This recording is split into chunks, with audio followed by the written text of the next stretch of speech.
You are so welcome. You can't eat that. We gotta work. We gotta record. We gotta record. Are you ready?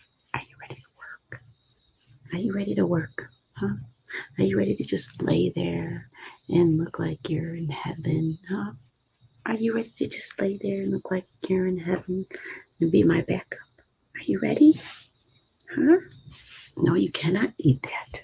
Get comfy. We got work to do. Thank you. This is G and Taffy in the Star Room. Welcome and thank you for being here. We are going to take a walk together through the October full moon in the USA's astrology chart.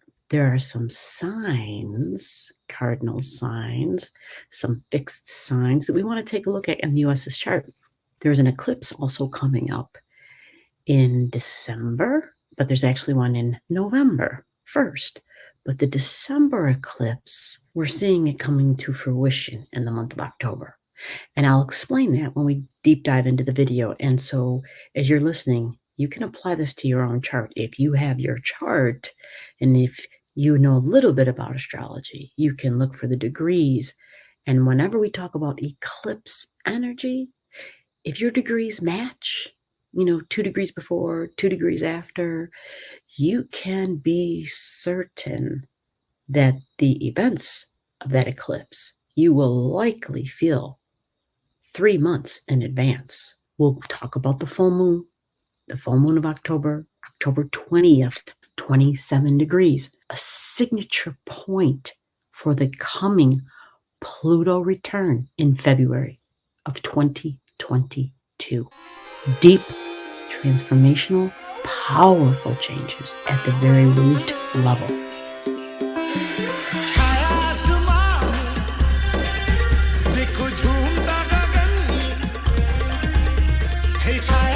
Here we go. And bring in the USA's chart. Halloween theme because it's the month of October. So you've got the full moon, which is the sun and the moon, right? Full moons, sun and moon, opposite ends of each other. 27 degrees in Libra. And then here's the moon over here, 27 degrees. 27 degrees in Aries energy, right? That's that red Aries head, the ram, the red Aries energy. So full moons are culminations, they're an ending and a closure. It's an elevation of emotions. Elevations in what sort of emotions? In Aries emotions, because that's where the moon is. So Aries is impatient. Aries is, the child of the zodiac. It can kind of sort of just pop off and kind of be random when it pops off. It's sporadic bursts of energy. Remember, it's Mars as the ruler, so it's usually combative. Mars came out of the womb with a knife in each hand, ready to fight. It was born for war. It was born as a soldier. Are we going to end fighting? Are we going to end our combative ways? Are we going to end our impatience? Are we going to end our egoic ways? Because it's Aryan energy, but it's in the 4th house of the United States chart. So the 4th house is emotions. So this is a rather large full moon for the United States. So it's the emotions. It has to do with the 4th house, which is, it's the public, because this literally is the home for anybody who lives in the US. The 4th house of the United States chart, meaning the United States is your home. Willing to fight for your home, willing to defend, willing to pick up arms for your home. Aries is about my appearance. It is about my actions, my freedom of action, my independent action, my ability to do what I want, when I want, with whomever I want, with my body, and how I feel about that. And so overall, this will affect the entire, right? This has a overarching effect on anybody who lives in the United States. Remember, you have your chart and then your compounded energy of other charts on top of it. And living in the US, you would have to consider the chart of the US, right? Being very impatient, right? And before we dip into the full moon and some of the other players, I wanted to point out something here really important for the United States chart. Third house is how you think. The way that you communicate. You're talking, you're relating. The 3rd house, if this is how you think, and if you have Pisces energy there, Yes, there is some Aquarius energy. And yes, the United States does have their moon in Aquarius here.